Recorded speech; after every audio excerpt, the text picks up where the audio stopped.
Hi, everyone. Welcome to Zen and Tech, our weekly podcast focused on centering your inner geek and using technology to help you deal with the stresses of your connected life. I'm Rene, and your host for the show is Georgia.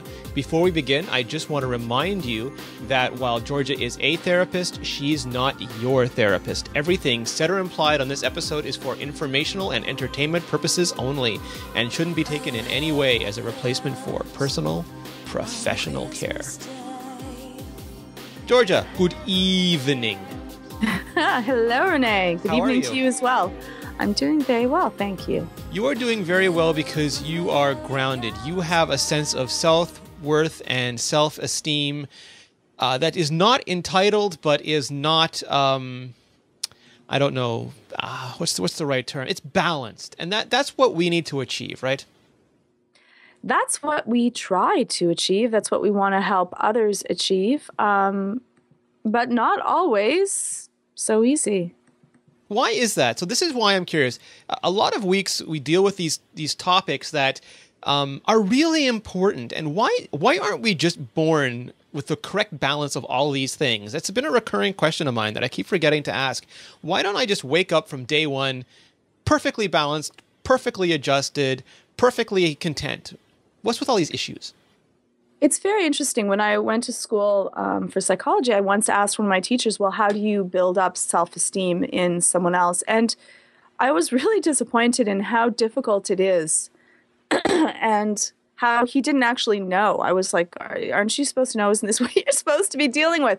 And he didn't actually deal with it. So that was actually what my thesis was on self-esteem and how to build it, because the manner in which it's really important to feel good about yourself and accept yourself. And self-acceptance is the good, the bad, the ugly, all together. And that's what self-esteem is all about. And it can be a real downer if you don't like who you are as a person. How else do you go on in your life? So is this something, are we born with this, or is this something that we have to learn, or is this something that is taken away from us when we're young? Is this one of those things where is this nature or nurture, I guess I'm asking? This is almost all nurture. Nature. We are born usually being a little bit more to the pessimistic side or to the optimistic side. So that is one point. But besides that, a lot of it is learned behaviors and learned things. You will often come to me and say that my child was a really happy, fabulous child, loved life until she turned 4 or 5. When we start to become self-analyzing, when we start to realize that the world isn't all about us and are able to make concrete decisions about what's happening around us and are we holding up. So we often take self-esteem hits when we enter school, and then again, another self-esteem hit at around grades 3 and 4 when we're able to properly analyze our behavior and comportment and how that works from the world around us. Because it's easy to say, and people are already saying it in the chat room, I guess semi tongue-in-cheek, that blame the parents or blame the schools. But you can have families where the kids have the same parents, the kids went to the same schools, and they have remarkably different outlooks on life and remarkably different esteem levels, right? Definitely. And there's many different ways of self-esteem. It's not an easy subject. It's not an easy topic. It's not something that you can measure easily. They measure it through tests, but it's all very circumstantial depending on your own views on it. And there's different types of self-esteem as well, which are important. So is it like one of those butterfly effect things where it's not like you can never really pinpoint one incident that shaped your entire life? It's 1,000 little things at different times and places that kind of all come together to help make you who you are? Definitely. Well, if I can, I'll talk a little bit just about what self-esteem is. Perfect. First of all, there's global self-esteem, which is, I wrote a thesis on this, so I'm going to try to be quick and concise, but give you a little bit of a background. So there's global self-esteem. That's how you feel about yourself altogether, not doing any specific thing, but just altogether. And then there's situational self-esteem, which means that, if you're really good at one thing, you may have really good self-esteem in that. So say that, you're really good at playing darts. You might, feel great while you're playing darts. And if someone talks about, your dart game, you're like, I rock at it. You don't have to even worry about that. So that would be the difference between a global self-esteem versus a situational self-esteem. Then there's internal versus external. So that's secure versus insecure. You want someone to have, and you want to build in your children and in yourself, internal self-esteem. That would be self-esteem that comes from within you. It's not that you need to get a whole bunch, you have to buy a lot of things or hear from other people that you're really awesome in order to feel good about who you are as a person. It's interesting. There was this, the name of the book escapes me. It might have been Outliers, where the author presents a story of two geniuses, and they were both faced with adversity in their life, and one always pushed ahead and the other one always gave up. And the one who always pushed ahead became one of the most famous geniuses of all time. And the one that gave in constantly ended up working on a farm and not really achieving anything with his genius. And it really kind of exemplified for me what that core kind of esteem, how big a difference it can make in your life. It's interesting, actually, that you mentioned that, because I have a lot of people that come in, and often if you are talented and actually very good at things, it puts a lot of pressure on you, and you actually choose to fail because you are so worried, and there's so much of pressure to become amazing. So it's hard to make choices because you're, in order to succeed, people expect so much more from you than anyone else. And probably because you're talented, you're not used to failing. And so that actually might come into a lot of different issues than just the fact that they took their gifts and they did not use them. But it puts a lot of pressure on you when you have to aim so high. So what causes these negative self-esteem issues? Like, are there certain archetypes or generalities you can make about it? There are some, and there's many more than when I went through, but I wanted to just give a little bit of things that can cause a negative self-esteem. So if your parents are highly critical of your behavior, and again, parents do this out of love, they're critical and like, wow, you can do better. A lot of times when I say critical parents, it's not critical parents that are like, wow, you suck. Most parents are not going to say that to their children. But they might even say, like, you come home with an 80 and they're like, wow, why couldn't have you gotten 100? You're so much better than this. They're trying to be positive, but it comes out as actually being something critical. So even a positive statement, you might have to sometimes be careful with, so saying, I know you can do better next time. When someone did, as best as they could, that can lower someone's self-esteem. You're a supporting role in the play, but you could be the lead. Yeah, which is actually just saying to them, wow, I don't think that you're doing as well as you should. Don't be proud of what you got. Yeah. Invalidating your thoughts and feelings. So in families where someone's not allowed to express dissension or anger or being upset or have a say in something. Now, again, don't take the pendulum to swing the entire way that children should have a say in everything that happens in the household. That's going way too far, but they should have say at least about their own comportment, their own feelings, and if they're not happy with something, they should be able to express it. Doesn't mean that the rules are going to change, but they should be at least expressing that. The parents should listen even if the answer is no. Right. Yes. Excessive bullying at home or at work or at school. And a little bit of bullying is actually good for your self-esteem, to know that you can handle it and to kind of roughen you up for the way that life will be. But excessive bullying, where it's a constant thing and there is no way out, that learned helplessness kind of bullying, will kill off your feelings of who you are, self-worth. Being pessimistic, not great for self-esteem, which is funny because pessimists, people that are glass half empty, are a little bit more honest about their own self-reflection of how good they do in things. And actually, self-esteem is linked to a little bit of lying. Wearing a little bit of rose-colored glasses is not a bad thing when it comes to self-esteem, which always makes me chuckle because people are like, but that's honest. I'm like, yeah, honest is not always good. Having a dash of delusion is good for the soul. A little bit is okay. Yeah. Not living up to who you should be as a person. Again, this is a first world problem. If you can eat, that's the most important thing. Do whatever you have to eat and feed your children. But after that, living someone else's dream is really, it destroys who you are as a person. So often if you're not doing what you feel like you should, and you could do that, and you're just doing the same thing out of complacency, not good. And then not having people around you that will support you, love you, and care about you. And then the last thing is that if you're doing something that is different from what societal's norms are, that's really hard on who you are as a person. So even if it's right and you're doing what you should, say that there's a lot of, you're doing a job that you love, but society deems that that job is not worth anything, that will bother your self-esteem as well. You have Make a it Navy dad harder. and you become a florist. Yes, exactly. Yeah. That could be a little bit hard on your self-esteem. Which is interesting because people have a tendency to want to differentiate themselves. I mean, we almost have an inclination to go into something different so we can be our own person. But at the same time, we get measured against that. So it's almost like dueling imperatives. Right. Right, exactly. And it's hard. A lot of the advice that's out there is like so bad. When I do the shows on different topics, I take a look at the different websites and take a peek to see, well, what are other people saying? Do I like it? Do I not? And I'm like, some of this advice is so cruddy. It's just really icky advice. So I was like, I had to put it out just because it was kind of funny. I think in the show notes you called it a bunch of crap, which was nice. I did.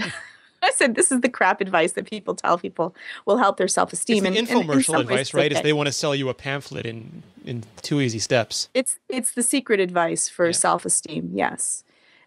So this one website says, well, dress sharp. Now, again, it's not horrible advice. It's building those, it's an external type of self-esteem that you'll get from this. So I always say, if you're going to go into a fight, look good. If you know you're going to have a hard time at work, dress nicely. Walk faster, good posture, gratitude. Sit in the front row, speak up, work out, and focus on contributing. But it feels like almost like like this kind of advice, because I've had people direct it at me in the past. It feels like you're building a very thin veneer that's very subject to breaking easily. Like because it's an outside shell, it might crumble, and then you'll be right back where you started. Exactly, because it's not internal self-esteem. It's not changing how you feel about yourself. One of them I did like, which was compliment other people. Again, it's an external way, but you make other people feel better about you. You're better with the, your social skills.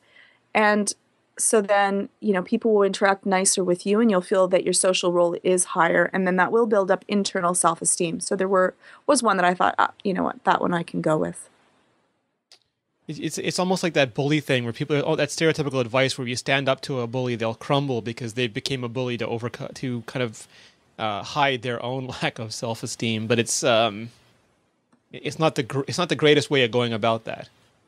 No, it's hard, and it's hard to build up self-esteem. There's a lot of work. There's a lot of different things that you have to go through in order to change your feeling of who you are. Like, it was so hard. A lot of the building blocks are things that we already covered in other shows. But it's a lot of self-work to change who you feel, and a lot of self-acceptance. In the end, self-acceptance is the key. You're not going to be perfect. If you expect that, you're always going to fall short, and you're always going to feel bad about yourself. So if you have exceptionally high standards, that's hard to have that and to have good self-esteem. It should be moderately, challenging standards for yourself. Well, it's that balance you spoke about, I think, in the episode on perfectionism, where you said that if you're perfectionistic to the degree that it strives you to improve yourself and make your life better, it's good. But if you're using it as a yardstick that you can never attain just to feel bad about yourself and always judge yourself by, then you've got your priorities out of whack, right? Exactly. It should be achievable. If it's not achievable, then they're wrong. Yeah. So you have to take a look again. So here we go. Let's go through some stuff that will really help your self-esteem. And some of this, you're probably going to have to go back through some of the other shows that we've dealt with. So one is moderate your negative self-talk. If you're always telling yourself you suck, when usually we say that in hopes of making ourselves achieve more, you're kicking yourself when you're down. It's ground and pound. This is like UFC at its best and or worst, depending on which fighter you are wanting. But it's not going to help you get up. Negative self-talk means that you're probably not doing enough right now. You're not keeping busy, because that's when we do this. In a past episode that we kind of use negative talk because we're nervous about messing up and embarrassing ourselves and not living up to expectations. So we think that by being harsh with ourselves, it'll somehow stop us from repeating things that damaged us in the past. Right. And usually take on someone's role in your life that you've already had. Christy from the chat room says, use positive affirmations. I'm beautiful. I'm cool. That will work as long as you actually believe them. You have to start to believe them. And you have to take a look at the things that you do well and use those, because you want to build up like honest self-esteem as well. You don't want to say, I'm really great at spelling. I know I'm horrible at spelling. So that's not going to work out, me saying that constantly. I could work up the things that I have negative, I don't do well, but, me saying I'm a great speller, write exceptionally well. Until you make it only works if you're actually working towards making it. Exactly. And feel honestly good. I spelled one more word that I usually spell wrong. Yay. Nice. Woohoo, that works. Make small, achievable goals for yourself. I love that. I love that. You did an episode on goal setting. Yeah. We should probably, for all of the things, link to them, because I think almost all of them have a full episode on that. Yep. And so that's what's nice about doing this kind of a thing. We can now talk about self-esteem, because all of the little bits, you'll be like, well, how do you make a proper, achievable goal? We have a show just on that. So if that's something that's hard for you, you can go and take a look at it. And you want an achievable goal because you don't want to keep setting yourself up for failure, right? You don't want to make that your pattern. That goes back to our perfectionism episode. Yeah. Why perfectionism is so bad for you, because if you're aiming for perfection, you're always going to fail, and always failing deals with our own social. When we look at how successful we are at what we're trying to do, it's constant failure, and that feels kind of sucky. Yeah. Don't put all of your self-esteem eggs in one basket. This is an interesting one. So if all of your self-esteem is linked to one aspect of your life, then something happens and blows that aspect. So say that everything about your self-esteem is linked to work, and then you get fired. Well, that means that your self-esteem is now at 0. Yeah. So try not to do that. Try to feel good about different things, so that if one thing fails and you have a challenge in that one part, you can go to another area of your life and build that up again. You want to be strong enough to stand on your own, and then the car, the relationship, the work, the everything becomes an enhancement, right? It doesn't become a dependency. Right. And surround yourself with people that make you feel good, with positive people that will make you better than yourself. The worst type of people to surround yourself, especially if you're trying to build up your self-esteem, are insecurely self-esteem people as well, that will try to cut you down. Anyone that does that is someone that you should not be with. Finding, and I guess we should do an episode on this, is how do you find good friends? That's so important. And it's not the number of friends, but the quality of them. I'd even suggest that if they're family and you can't really dispose of them the way you might a friend, the handling the holidays episode might come in handy, because although it was holiday specific, there's a lot of good tips in there about dealing with family challenges in general. Yes. Well, I think that it's a little different with friends, because you can choose them. Yeah. So if you're choosing people that are crappy, it probably means that you don't believe that you deserve more than that. It's right away. It's a self-esteem issue for sure. If you know that you surround yourself with people that are users or that will take advantage of you, and if you're feeling horrible, they'll be talking about themselves anyways. Take a look at it. Is that old cliche, if you can't change the people around you, then change the people around you? Right. And then the rest of them are simple. They're ones that we've already done our show on. Exercise. If you don't exercise, your metabolism is going to be slow. You're not going to be able to be doing as much. And you're not going to be, it's a little bit of self-love is to exercise and take care of who you are as a person. Sleep well. Take a look at your sleep and try to eat healthy. Not always healthy. So that doesn't mean like cut out full sugar or do something like that. Eat a balanced life and enjoy, what's the use in having your cake if you're not going to eat it?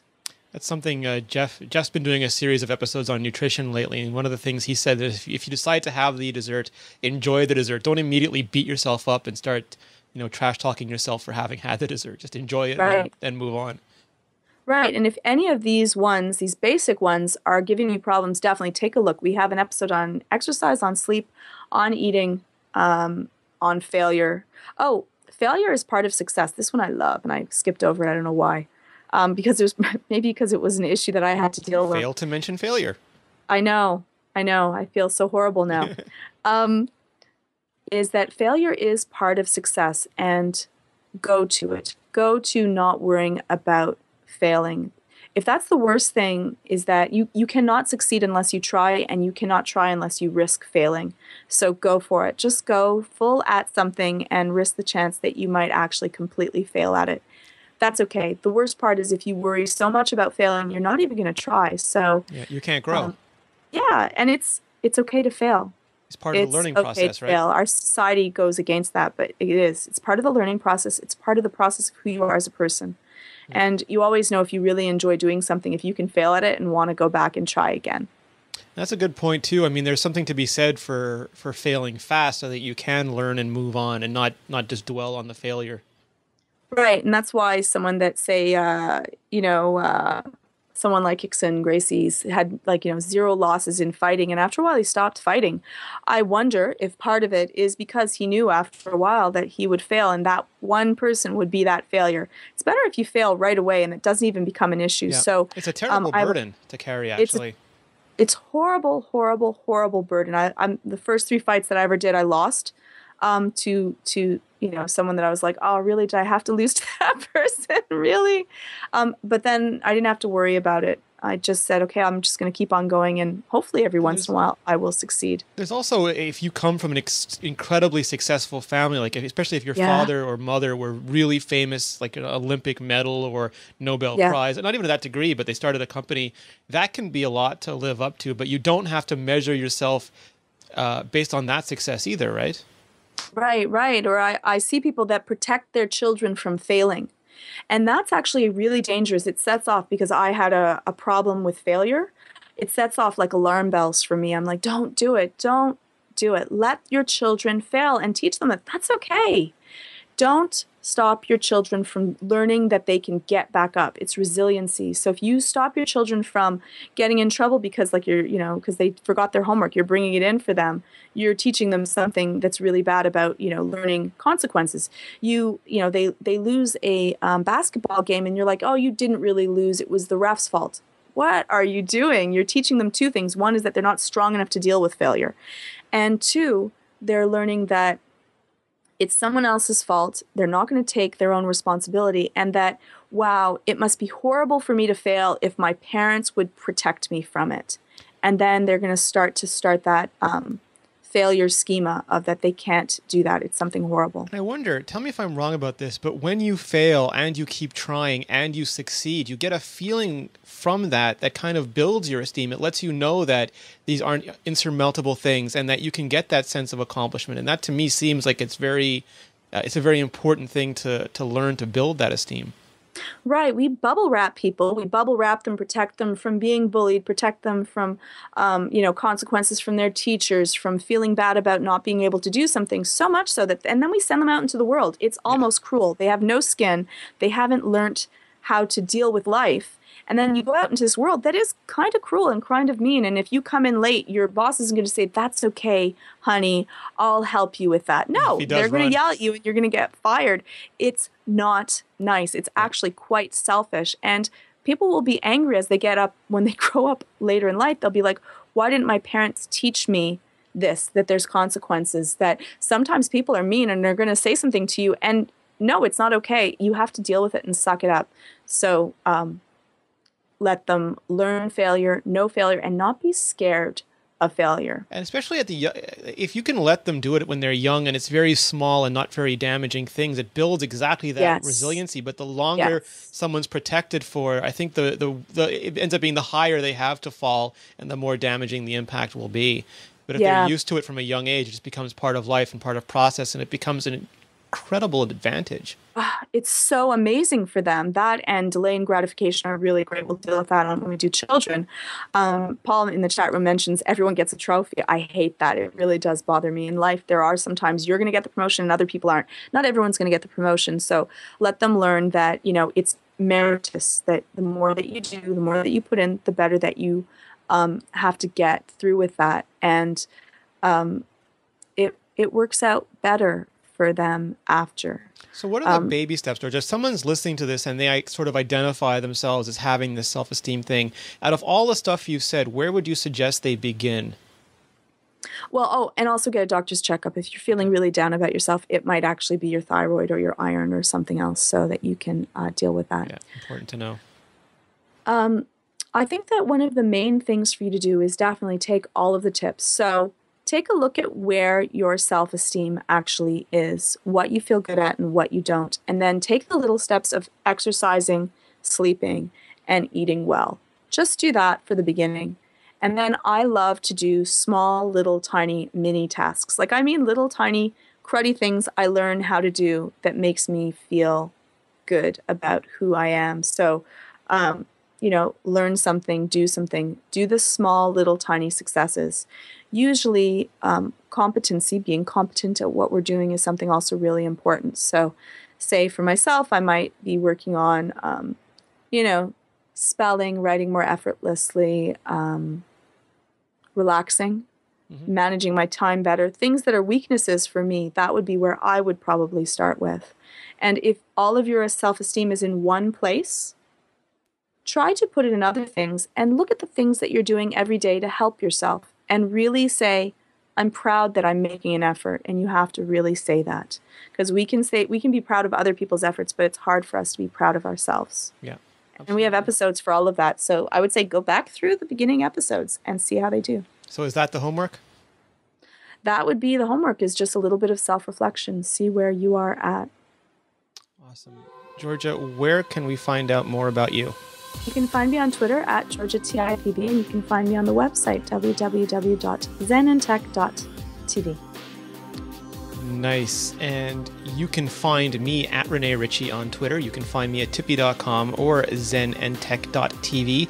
You can find all of us at ZENandTECH. You can email us at podcast@ZENandTECH, or leave a comment when the show goes live on the blog. We are here every Sunday night around 10 o'clock. We'll get started. If you haven't already, please subscribe to the show on iTunes. Please leave a rating.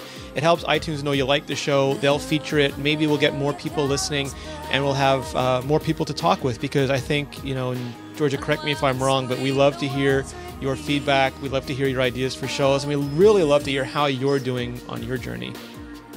Yeah, it's quite special when I hear about personal experiences. So, yep. Let us know. Have an awesome week, and please use Twitter, use the comments, let us know how you're doing with the homework, and we'll talk to you again next week. And please do rate the show. It helps other people find us and can help other people. Yep. So, and Christy's going to do it right now. So thank you so much, Christy. Thank you, guys. That's awesome.